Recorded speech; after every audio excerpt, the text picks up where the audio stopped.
À chacun sa manif, le Parti socialiste sera présent en force dimanche à la manifestation parisienne en faveur du mariage pour tous.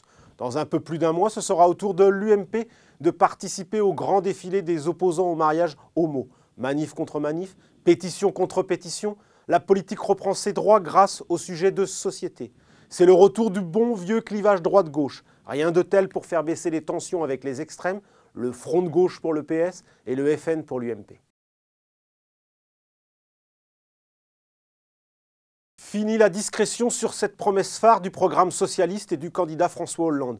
Oubliez le cafouillage du président de la République sur la clause de conscience évoquée devant les maires. Terminez les doutes exprimés par certains amis et conseillers de l'Élysée sur le sujet. Non, qu'on se le dise, la réforme n'est pas honteuse du côté socialiste. La promesse de faire voter ces nouveaux droits aux couples homosexuels revient en très bonne place dans la vitrine socialiste. Le premier secrétaire du PS, Harlem Désir, conduira dimanche une importante délégation à la manifestation. Le maire de Paris, Bertrand Delanoë, mobilise en faveur du défilé avec l'espoir de ringardiser une droite jamais à l'aise sur les sujets de société.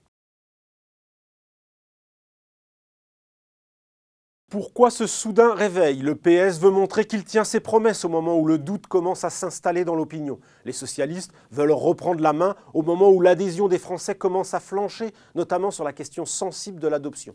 Le sujet fait quasi consensus à gauche, même s'il plaît plus à l'électorat bobo qu'aux couches populaires. Enfin, il s'agit de répondre à la mobilisation des opposants au mariage gay, qui ont rassemblé environ 100 000 personnes il y a un mois et en promettent 3 fois plus le 13 janvier.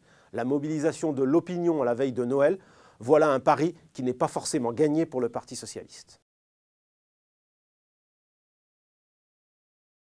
En renouant avec la rue, les socialistes prennent le risque de durcir ce débat déjà électrique chez une grande partie des Français. En 1999, lors de la discussion sur le Pacs, le gouvernement Jospin avait dû batailler dans l'hémicycle, mais aussi avec une partie de l'opinion. À l'arrivée, la gauche avait non seulement gagné la bataille parlementaire, mais convaincu les Français. 13 ans plus tard, les données du problème sont différentes. Le combat parlementaire ne devrait pas poser de difficultés au gouvernement, à moins que les socialistes décident de surenchérir en faisant adopter le droit à la procréation médicalement assistée qui figure ni dans le projet de loi du gouvernement, ni dans le programme du candidat Hollande. Déjà, des voix se font entendre pour mettre en garde contre la tentation d'une surenchère. Des députés socialistes estiment que le gouvernement est d'abord attendu, notamment par les couches populaires, en priorité sur le terrain économique, celui du pouvoir d'achat, moins sur celui des réformes sociétales. Mais voilà, à l'heure où les caisses sont vides, les prévisions économiques toujours plus sombres et les plans sociaux à la hausse, le mariage gay est la promesse qui ne coûte pas un centime par définition. Certes, le sujet est clivant et crispe la société, mais François Hollande n'a rien dans sa besace à proposer en attendant un hypothétique retournement de la conjoncture économique.